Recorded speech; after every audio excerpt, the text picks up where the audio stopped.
ہم کریں گے ہر مظلوم کی حمایت۔ السلام علیکم، میں ہوں حرین فاطمہ اور آپ دیکھ رہے ہیں حمایتی نیوز HD چینل۔ نظر ڈالتے ہیں آج کی اہم خبروں پر۔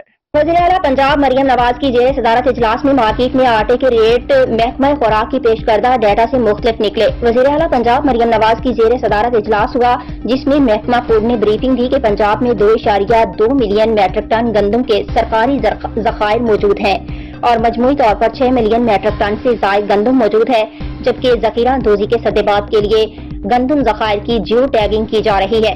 دوران اجلاس مریم نواز نے آٹے کے مارکیٹ نرخ منگوا کر سامنے رکھ دیے اور محکمہ فوڈ کی بریفنگ میں پیش کردہ ڈیٹا مارکیٹ کے آٹا نرخ سے مختلف نکلا۔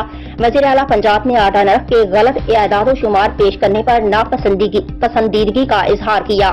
مریم نواز نے محکمہ فوڈ کی ری اسٹرکچرنگ کی ہدایت کی اور کرپٹ عناصر کے خلاف یقینی قانونی کارروائی کا حکم دیا۔